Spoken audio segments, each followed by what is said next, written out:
7 सालों से चल रही है पीओके लेने की तैयारी। सेना के 2 आदेश साफ दावा करते हैं मोदी पीओके लेंगे।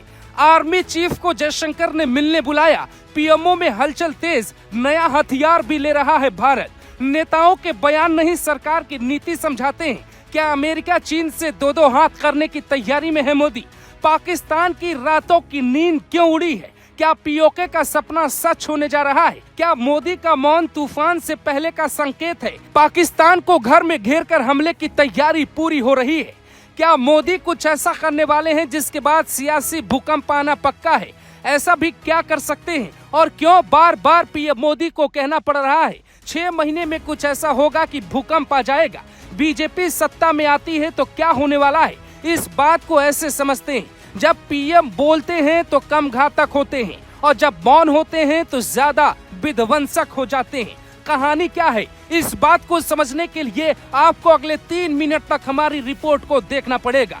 क्या तेजस्वी यादव को बीजेपी जेल में डाल देगी? क्या ममता बनर्जी की भी जेल वाली फाइल तैयार हो गई है? क्या केजरीवाल के साथ बाकी कई नेता लाइन में लगे हैं या रूस की तरह नेताओं को मिटाने का काम किया जाएगा? क्या कोई ऐसा कानून है जिसका इशारा पीएम मोदी दे रहे हैं? क्या संविधान में परिवर्तन हो सकता है, इसका इशारा है? हमने पड़ताल की कि पीएम मोदी कैसे काम करते हैं। पिछले 10 साल में हमने देखा कि पीएम जो कहते हैं वो करते नहीं और जो करते हैं वो कहते नहीं। स्टाइल थोड़ा अलग है। इसका मतलब ये है कि देश में जो मुद्दे छाए हुए हैं वो मुद्दा पीएम को शायद ही पसंद आए।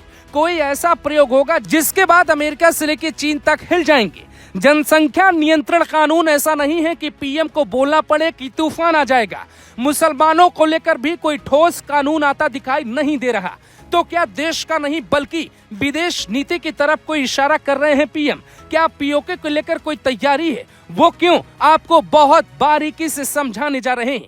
हमारी देश की सेनाओं में 3 सेना आती है। पहला वायु सेना, थल सेना और जल सेना। इन्हीं के कंधों पे देश की सुरक्षा है। सेना के काम करने के तरीके से किसी को दिक्कत नहीं थी, लेकिन नरेंद्र मोदी ने 2 ऐसे बदलाव किए जिसके बाद साफ हो गया कि जरूर पीओके में कुछ होने जा रहा है। मोदी सरकार ने ही सेना में एक नया पद इजाद किया। पद का नाम है सीडीएस यानी चीफ ऑफ डिफेंस स्टाफ, जो सेना के तीनों प्रमुखों का अध्यक्ष होता है। यानी पीएम सीधे सीडीएस को निर्देश दे सकते हैं और सीडीएस सीधे सेना के अलग अलग चीफ को निर्देशित कर सकते हैं। लेकिन सवाल उठता है कि सीडीएस के पद को बनाने के पीछे की मंशा क्या रही होगी और इसका पीओके वाला कनेक्शन क्या है?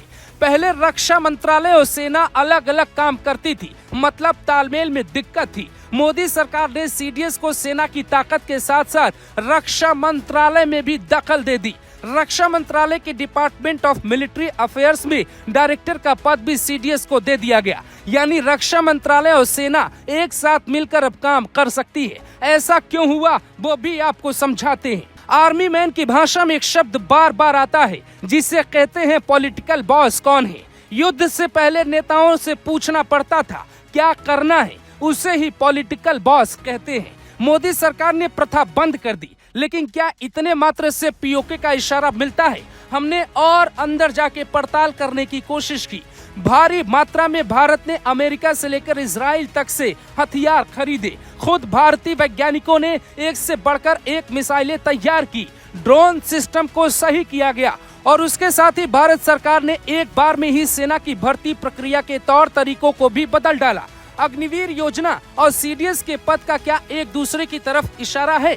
दोनों नीतियों में ऐसा क्या है कि सरकार तैयारी कर रही है? क्या यही कारण है कि बीजेपी नेता बार बार पीओके पे बयान दे रहे हैं? ऐसा क्यों हो रहा है ये भी समझाने की कोशिश करते हैं। फ्रांस से राफेल खरीदा तो चाइना बॉर्डर तक सुरंग बना डाली। हथियारों में भी काफी बदलाव आया। वायुसेना को लेकर भी सरकार ने काम किया है और कई विमान बदले हैं और कईयों को बदलने की तैयारी है। क्या संकेत है कि भारत से ज्यादा पाकिस्तान में पीओके को लेकर हलचल तेज है? वहां के पत्रकार भी क्यों डर रहे हैं? फिलहाल आर्मी चीफ है मनोज पांडे, जो दिमाग से बहुत तेज माने जाते हैं। यहां तक कि चुनाव के बीच जयशंकर ने इनसे मुलाकात की थी और 31 मई को रिटायर होने वाले थे, लेकिन मनोज पांडे को सरकार ने 1 महीने का एक्सटेंशन देकर इशारा किया है। अब वो इशारा पीओके का है या चुनाव के बाद का है, ये तो समझ पाना मुश्किल है। लेकिन लोग कहते हैं कि कोई बड़ी प्लानिंग हो रही है।